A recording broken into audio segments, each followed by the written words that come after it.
देखिए, सोहना के अंबेडकर चौक पर सोमवार को हुई हिंसा और हर तरफ हिंसा के निशान दिखाई दे रहे हैं। कई गाड़ियों की स्थिति ऐसी है कि वो पूरी तरीके से जली हुई है। इलाके में हर हिंसा के बाद हालात बदल गए हैं, तस्वीरें बदल गई हैं। हरियाणा के मेवात में जब हिंदू संगठनों के द्वारा ब्रिजमंडल यात्रा निकाली जा रही थी, तब उस समय काफी ज्यादा बवाल हो गया। दो समुदायों के बीच तीखी झड़प हुई। उसके बाद कई गाड़ियों को भी नुकसान पहुंचा और कई लोग भी घायल हुए हैं और उसकी आंच यहां तक भी पहुंच गई है। हम फिलहाल मौजूद हैं गुरुग्राम के सोहना में और सोहना की तस्वीरें क्या हैं, आगजनी के बाद क्या माहौल है यहाँ पर आप देख सकते हैं।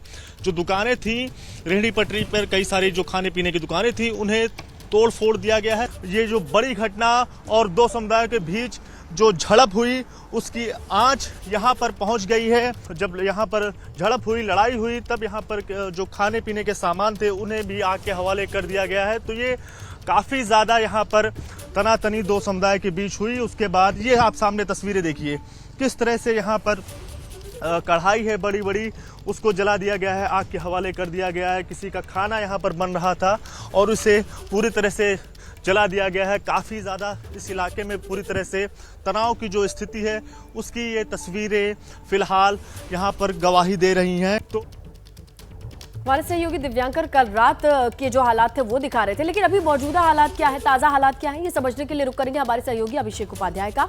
हरियाणा के नूह में ही मौजूद हैं और वहां से सबसे पहले उनसे हम जानकारी लेंगे कि किस तरीके की तस्वीरें, किस तरीके का माहौल, सुरक्षा के मद्देनजर क्या इनपुट है। अभिषेक, देखिए सुनीलता, अभी यहाँ नूह में जगह जगह हम जहाँ भी जा रहे हैं हमको साफ तौर पे तनाव दिखाई पड़ रहा है। हालांकि गाड़ियाँ जो जली हुई थी उनको हटाया गया है, लेकिन अभी भी पत्थर दिखाई पड़ रहे हैं। एक अहम बात यह है कि एसटीएफ ने जांच शुरू कर दी। अभी हम जहाँ पर थे साइबर क्राइम थाना, वहाँ एसटीएफ की टीम आई थी, वो पूरी एविडेंस ले रहे थे। हमारे साथ में वरुण है। वरुण पूरी रात यहाँ पर रहे। कल जब घटना घट रही थी तो मौके पर मौजूद थे। वरुण, जो आपने देखा जरा उसको बयां कीजिए और तब से अब तक में क्या फर्क दिख रहा है वो बताइए।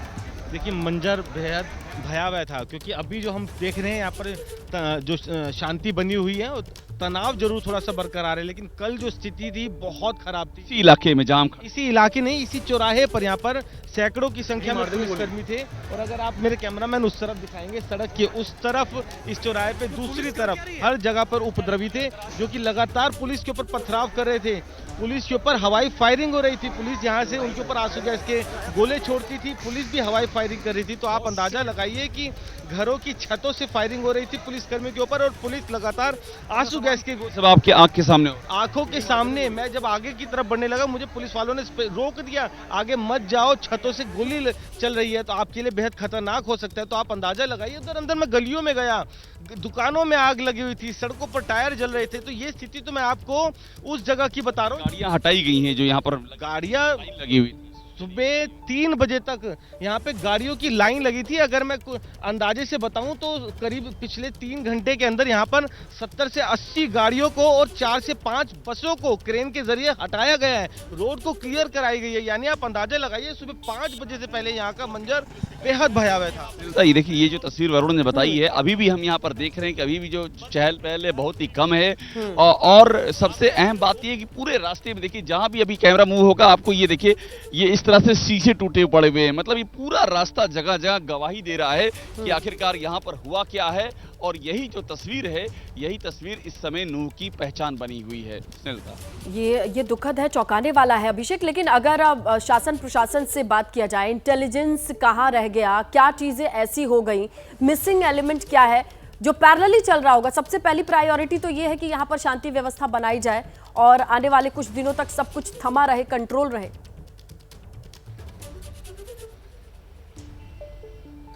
बिल्कुल, देखिए इंटेलिजेंस का आलम, मैं आपको एक बात एग्जांपल दूं। अभी मैं साइबर क्राइम थाने गया था, वहां पर पुलिसकर्मी ने ऑन रिकॉर्ड आप बीती बताई कि उस थाने में 3 से 4 पुलिसकर्मी और 1500 से 2000 की भीड़ ने उसको घेरा हुआ था। वरुण हमारे साथ है। वरुण, जो बात इंटेलिजेंस की चल रही है, ये बड़ी बात है, इतनी बड़ी शोभा यात्रा निकल रही थी, पुलिस के जवान कितने देखे आपने मौके? ये मैं कह रहा हूँ 1000% ये इंटेलिजेंस का, एडमिनिस्ट्रेशन का पूरी तरीके से फेलियर है। आप देखिए, करीब 20 से 25 हजार के लोगों की शोभा यात्रा में शामिल होने, शोभा यात्रा में शामिल थे। पुलिस कितने देख? 700 से 750 पुलिसकर्मी। और आप देखिए, एक बहुत बड़ी कॉन्स्पिरेसी थी। वो मैं इसलिए कह रहा हूँ क्योंकि मंदिर जो है, जहां से ये शोभा यात्रा शुरू होनी थी, वो तीन तरफ से पहाड़ी है। सामने सड़क है, सड़क पर उपद्रवियों ने 50 गाड़ियां जला दी, यानी कि अब जो लोग थे मंदिर से निकलकर आगे नहीं जा सकते। पीछे पहाड़ियां है, पहाड़ियों पर पहले से ही उपद्रवी मौजूद थे और जो गोलियां चला रहे, यानी कि एक बड़ी साजिश थी जो कि इंटेलिजेंस को पता नहीं चली, और अगर पता चला तो उस हिसाब से पुलिस फोर्स के यहाँ पे इंतजामात नहीं किए गए। यही वजह है कि हालात इतने खराब हुए कि पूरा का पूरा नूह जलने लगा। तो देखिए ये जो इंटेलिजेंस वाला इशू है ये लगातार उठ रहा है। अब जरूर और जांच अब होगी, मुद्दा ये- क्योंकि ये चीजें डराती हैं और आखिरकार इस पूरे घटनाक्रम के पीछे की वजह क्या रही, इसका इवैल्यूएशन करना ही पड़ेगा। आप दोनों हमारे साथ बने रहें। जैसे ही घड़ी का काटा दोपहर 2:30 पे आए, बबीता जी का दिल सास बहू साजिश के लिए मचल जाए। और ये है इनकी बहू, पूरे दिन ऑफिस की टेंशन हो जाए गॉन जब ये करें अपना फेवरेट शो फ्री टाइम पे ऑन। इनकी तरह आप भी देखें अपना फेवरेट शो अपने टाइम पर और डाउनलोड कीजिए एबीपी लाइव ऐप अपने स्मार्ट टीवी पर।